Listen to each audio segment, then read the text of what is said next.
अस्सलाम वालेकुम। मेज़बान हया जावेद के साथ आप देख रहे हैं कश्मीर ऑनलाइन। तो नाज़रीन, डालते हैं पहले आज की सुर्खियों पे एक नज़र। वक्फ बिल जम्मू कश्मीर हुकूमत ने नहीं बल्कि मरकज़ और पार्लियामेंट ने पास की। हमने सुप्रीम कोर्ट से रुजू किया है। हम देखेंगे कि अदालत आलिया इस पर क्या फैसला करती है। जम्मू कश्मीर के रियासती दर्जे की बहाली के लिए मुनासिब वक्त आ गया। हम पूरी उम्मीद है कि ये जल्द बहाल होगा। वज़ीर आला उमर अब्दुल्ला।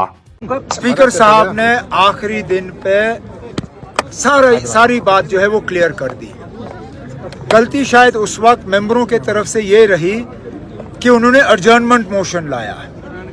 एडजर्नमेंट मोशन सिर्फ और सिर्फ जम्मू कश्मीर की हुकूमत के काम को लेके जो है एडजर्नमेंट मोशन लाया जाता है, क्योंकि उस वक्त हुकूमत को जवाब देना होता है। अब मुझे बताइए ना, अगर ये एडजर्नमेंट मोशन एडमिट किया गया होता, हम लोग क्या जवाब देते? ये वक्फ बिल हमारे तरफ से नहीं लाया गया था।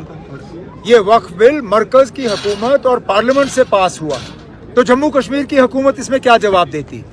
अगर ये रेजोल्यूशन किसी और अंदाज में लाया गया होता या किसी और कानून के तहत लाया गया होता तो शायद इसको एडमिट किया जा सकता था। लेकिन चलिए, वो बात गई। अब हम अदालत गए हैं, सुप्रीम कोर्ट के सामने जो है मुख्तलिफ पार्टियों ने, जिसमें नेशनल कॉन्फ्रेंस ने भी अपनी बात जो है सुप्रीम कोर्ट के सामने रखी है। अब देखते हैं सुप्रीम कोर्ट का क्या फैसला आएगा। हमें तो लगता है कि मुनासिब वक्त आ गया है। हमें तो लगता है कि असेंबली इंतखाबात के बाद अब 6 महीने पूरे हो गए। लेकिन पिछले दिनों होम मिनिस्टर साहब श्रीनगर और जम्मू आए थे। मेरी अलहदा उनसे मीटिंग हुई, अच्छी मीटिंग हुई, और मैं अभी भी उम्मीद लगाए बैठा हूं कि बहुत जल्दी जम्मू कश्मीर को दोबारा रियासत का दर्जा मिल जाए। वज़ीर आज़म नरेंद्र मोदी का 19 अप्रैल को दौरा जम्मू कश्मीर, तैयारियों को हतमी शक्ल दी जा रही है। दौरे से कबल जम्मू के साथ साथ श्रीनगर में भी सिक्योरिटी सख्त कर दी गई है। अहम मकामात पर CCTV कैमरे नस्ब, अहम रास्तों पर इजाफी चेक पोस्ट कायम। तैयारियों के बीच महकमा रेलवे ने अपने तमाम मुलाजमीन की छुट्टियां मनसूख कर दी है। वक्फ तरमीमी बिल। हमें उम्मीद है कि सुप्रीम कोर्ट कानून साजी के मामले में कदम नहीं उठाएगी। एक दूसरे का एहतराम लाजमी। अगर कल हुकूमत अदलिया में मुदाखलत करती है तो ये अच्छा नहीं होगा। किरण रिजिजू।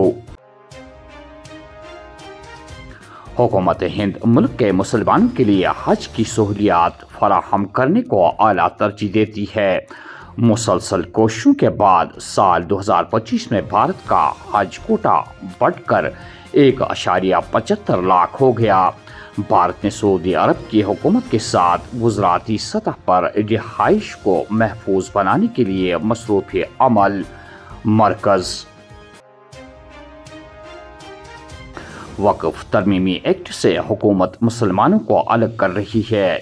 ये इस्लाहात इस बड़े मंसूबे का हिस्सा है जो मरहूम मुफ्ती मोहम्मद सईद की हुकूमत के तहत शुरू हुआ था।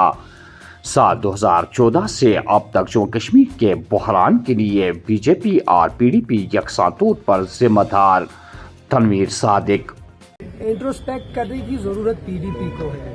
तो जो 2024 का इलेक्शन था उसमें लोगों ने अपनी बात की, और जो PDP ने इतने बरस तबाही मचाई जम्मू कश्मीर में, उसका रिजल्ट था वो। हम लोगों ने अगर कोई गलतियां की उसके लिए हमने माफी मांगी, लेकिन आज तक महबूबा जी ने कभी अपने मुंह से माफी नहीं मांगी, और हम लोगों को उसकी सजा 2014 में मिली।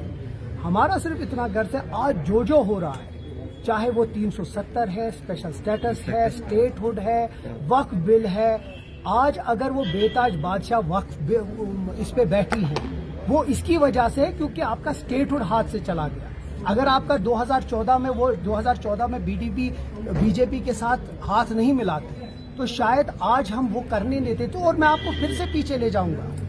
2003 में मुफ्ती मोहम्मद सईद साहब ने हमारा जो औकाफ था उसको खत्म करके वक्फ बोर्ड बनाया, जिसमें वो नईम अख्तर साहब को उसका VC बनाया।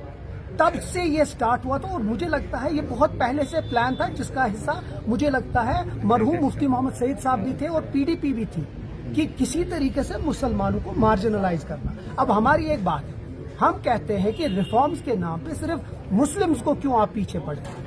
ہم چاہتے ہیں اگر ریفارمز ہے تو ہر کسی ریلیجن کے ساتھ ہو, صرف مسلمانوں کے پیچھے کیوں, اور کیونکہ اس میں وجوہات ہم نے دی اور وہ ہم نے اسمبلی کے بعد اس کے اوپر بات کی. ہم چاہتے ہیں کہ اگر ریفارمز کرو تو سب کسی ریلیجنز پہ کرو, صرف مسلمانوں کی پراپرٹیز پہ کیوں.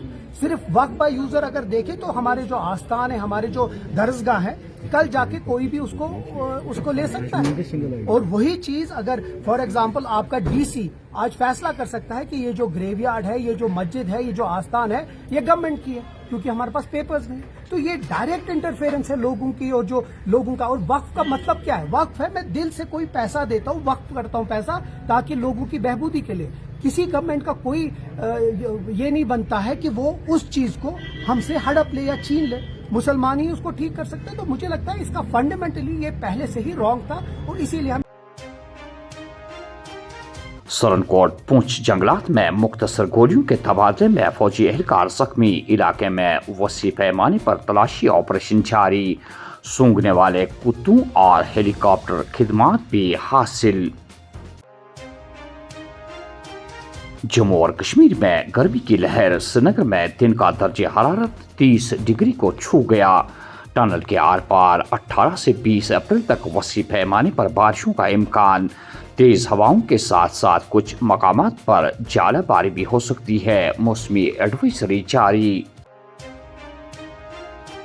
سخت ترین حفاظتی انتظامات کے بیچ امسال سالانہ امرناتھ یاترا 39 دنوں پر محیط ہوگی. 30 جولائی سے شروع ہو کر 9 اگست کو اختتام پذیر ہوگی.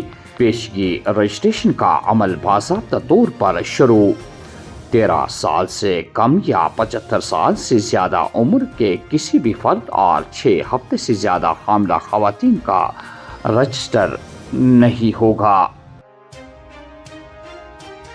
ہندوارہ حادثہ. طلبہ نے ٹریفک بیداری اور رولز کو فروغ دینے کے لیے جموں کشمیر پولیس کے ساتھ ہاتھ ملایا. اسکولی بسوں میں CCTV کیمروں کے تنصیب لازمی. اوور لوڈ پائی جانے والی بسوں کو موقع پر ہی ضبط کیا جائے گا. ٹریفک مہم کا ثمر تب ہی ملے گا جب گاڑی چلانے والے صحیح معنوں میں قواعد کو سمجھیں اور تعاون کریں. SSP traffic. کشتواڑ میں بزرگ وکیل نے اپنے لائسنس یافتہ بندوق سے خود پر گولی چلا کر اپنی زندگی کا خاتمہ کر دیا. پولیس تحقیقات جاری. جموں میں ٹرین کی چھت پر سفر کرنے کے دوران بجلی کرنٹ لگنے سے فوجی اہلکار ہلاک. جھیلی ڈل میں ریور پولیس کی بروقت کارروائی. کلکتہ کے سیاح کو ڈوبنے سے بچا لیا. ترکمانگان شوپیان میں مکان کی اونچائی سے گرنے کے بعد 2 کاریگر زخمی. منجکوٹ راجوری میں منی بس حادثے کی شکار. 10 مسافر زخمی. علاج کے لیے ہسپتال منتقل. اور آخر میں یہ خبر کہ سری نگر کے سپر اسپیشلٹی ہسپتال میں پانی سپلائی میں بیماروں اور تیمارداروں کو مشکلات کا سامنا. اطلاع کے مطابق کل ہسپتال میں پانی دستیاب نہ ہونے کی وجہ سے ہسپتال میں کئی مریضوں کے آپریشن بھی نہیں ہو سکے. ہسپتال کے عملے کا کہنا ہے کہ پانی سپلائی میں اچانک سے کئی پر رکاوٹ پیدا ہونے کی وجہ سے مشکلات پیدا ہوئے. ہسپتال عملے نے PHE کے محکمے کو فوری طور اطلاع دی اور PHE کا عملہ کام پر لگا ہوا تھا اور ہسپتال عملے نے یقین دلوایا کہ فوری طور تمام رکاوٹ کو دور کیا جائے گا. فوری طور پانی کی گاڑیاں ہسپتال منگوائی گئی تھی. ناظرین یہ تھی آج کی خبریں. دیجیے میزبان حیا جاوید کو اجازت. اللہ حافظ.